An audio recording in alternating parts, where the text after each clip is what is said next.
Election का बड़ा दिन आन पहुंचा। अपने पसंदीदा उम्मीदवार के इंतखाबी निशान पर मोहर लगाइए, जमहूरियत को आगे लेकर जाइए। 5 साल बाद अवाम का फैसला सुनाने का वक्त आ गया। पोलिंग सुबह 8 बजे शुरू होगी, शाम 5 बजे तक चलेगी। वोट सिर्फ असल कौमी शनाख्ती कार्ड पर ही डाला जा सकेगा।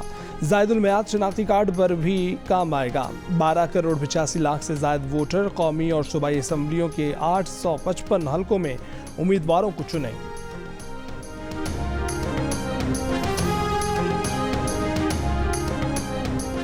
आज पाकिस्तान की तारीख के सबसे बड़े और 12वें आम इंतखाबात हो रहे हैं। मुल्क की तारीख के सबसे ज़्यादा 17,816 उम्मीदवार मैदान में हैं। 882 ख़वातीन उम्मीदवार 4 ख्वाजा सराबी जनरल नशिस्तों पर इलेक्शन लड़ रहे हैं। मुल्क भर में 90,675 पोलिंग स्टेशन कायम हैं। 27,628 हसास और 18,437 इंतहाई हसास पोलिंग स्टेशन करार। हसास तरीन पोलिंग स्टेशनों के बाहर फौज तैनात होगी। पोलिंग स्टेशन पर अमन और अमान की सूरत हाल कंट्रोल करने के लिए प्रिजाइडिंग अफसरान को मजिस्ट्रेट दर्जा अव्वल के इख्तियार।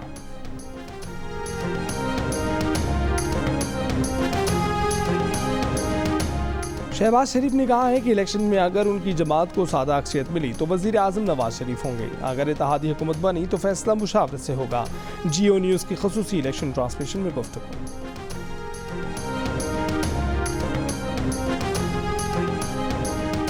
नून लीग किसी सूरत 100 नशिस्तें नहीं जीतेगी। सूबा सिंध पंजाब से आगे हैं। बिलावल भुट्टो की जियो न्यूज़ की खसूसी इलेक्शन ट्रांसमिशन में बातचीत। गैर मुल्की मीडिया से गुफ्तगू में कहा कि इंतखाबी अमल पर तमाम तर तनकीद के बावजूद हमें उम्मीद है कि इलेक्शन शफाफ होंगे। मकबूलियत के सवाल पर कहा कि उसका अंदाज़ा आज फरवरी को हो जाएगा।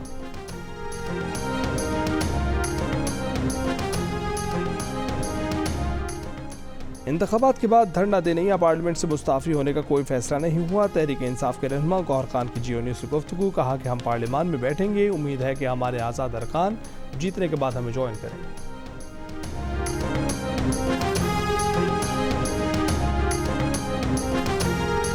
इलेक्शन से एक दिन पहले बलूचिस्तान में दहशतगर्दी, पशीन और कला सैफुल्ला में धमाके, 28 अफराद जाम भाग, 50 जख्मी। सूबे में 3 रोज़ा सोग का ऐलान।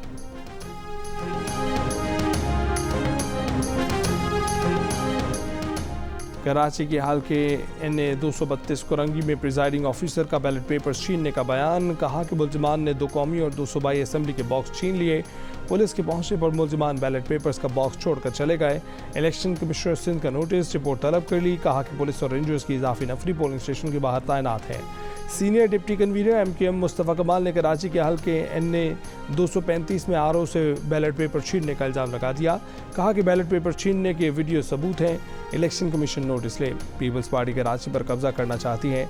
इलेक्शन कमीशन और दीगर इदारे इलेक्शन को मुतनाज़ होने से बचाएं। कराची पुलिस चीफ खादिम हुसैन रिंद का रात को मुख्तलिफ पोलिंग स्टेशन का दौरा, एहलकारों से मुलाकात।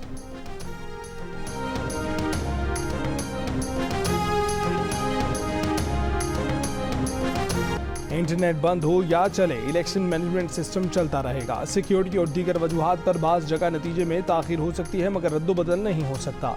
इलेक्शन कमीशन हुक्काम की ब्रीफिंग। कहा कि मुल्क भर से RO की लाइव लोकेशन की मॉनिटरिंग जारी है। प्रिजाइडिंग ऑफिसर मोबाइल फ़ोन पर EMS इस्तेमाल करेंगे। फॉर्म 45 बनने के बाद पोलिंग स्टेशन के बाहर लगाकर तस्वीर खींचकर ROs को भेजेंगे। तस्वीर मोबाइल के अंदर लॉक होगी, जिस पर टाइम और लोकेशन होगी। इंटरनेट ना हो तो प्रिजाइडिंग अफसरान फॉर्म 45 ज़ाती हैसियत में RO ऑफिस जमा कराएंगे।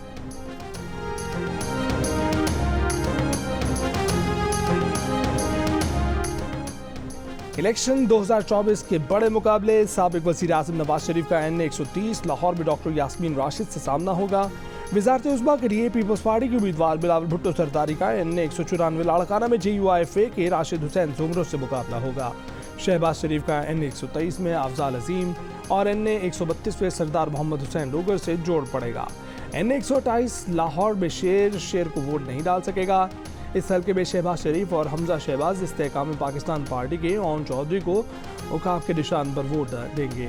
NA 44 डेरा इस्माइल खान में सैफ तरफा मुकाबला। मौलाना फजलुर रहमान, अली अमीन गंडापुर और फैसल करीम कुंडी आमने सामने होंगे। NA 207 से आसिफ अली जरदारी के मुकाबले के लिए सरदार शेर मोहम्मद रिंद बलोच मैदान में उतरे हैं।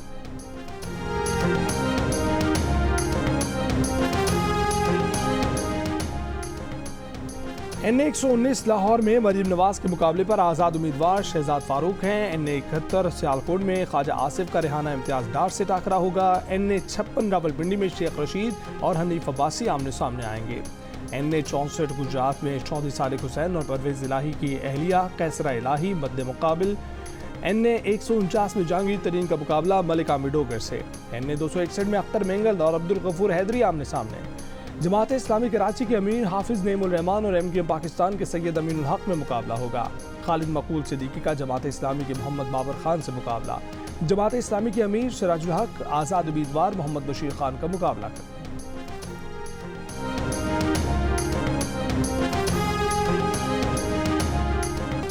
हैदराबाद में पोलिंग का सामान ताहाल तकसीम ना हो सका। NA-220 के पोलिंग स्टाफ को अब तक इंतखाबी सामान ना दिया गया। DRO तारिक कुरैशी का कहना है कि NA-220 के रिटर्निंग ऑफिसर जहांगीर आमिर बेहोश हो गए थे। RO को NICVD मुंतकिल किया गया था। अब तबीयत बेहतर है। RO के पास सिस्टम के पासवर्ड और ID होती है। RO के लॉगिन करने के बाद सामान की तरसील शुरू कर दी जाएगी।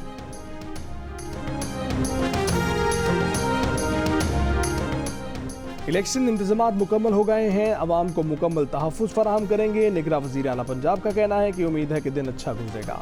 गवर्नर सिंध मोहम्मद कामरान खान टिसोरी ने अवाम से अपील की है कि वो आज बड़ी तादाद में निकलें, अपना हक़ राय दही इस्तेमाल करें। गवर्नर सिंध का chief secretary DG rangers IG और कमिश्नर कराची से भी राब्ता। कहा कि कराची से कश्मीर तक पुरअमन इंतख़ाबात हर सूरत यकीनी बनाए जाए। भारतीय रियासत उत्तराखंड में मुतनाज़ यूनिफॉर्म सिविल कोड बिल मंजूर कर लिया गया। उत्तराखंड में यकसा सिविल कोड बिल मंजूर करने वाली भारत की पहली रियासत बन गई। मुस्लिम तंजीमों का बिल को इम्तियाजी करार देते हुए सख्त तहफ़्फ़ुज़ात का इजहार। कहा कि बिल शादी, तलाक, विरासत के इस्लामी कवानीन के खिलाफ है।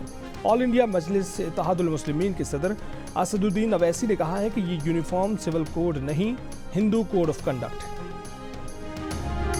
इसराइली फौज के रफा में बेघर फ़लस्तीनियों पर बहरी और फ़ज़ाई हमले। फस्ती गजा पर भी बमबारी। मज़ीद 125 फ़लस्तीनी शहीद। शाम के शहर हम्स में भी इसराइल का मिसाइल हमला।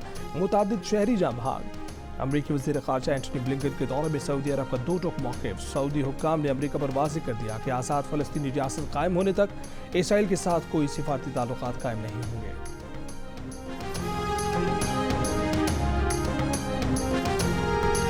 और इसराइली वज़ीर आज़म ने हमास की जंग बंदी की तजवीज़ मुस्तरद कर दी। अमरीकी वज़ीर ख़ारजा से मुलाकात के बाद प्रेस कॉन्फ्रेंस में कहा कि एंटनी ब्लिंकन को बता दिया है कि हम फतह के बहुत करीब हैं। मुकम्मल फतह के सिवा दूसरा कोई ऑप्शन नहीं है। इसराइली फ़ौज को हमास के आखिरी गढ़ रफ़ा में ऑपरेशन का कह दिया है।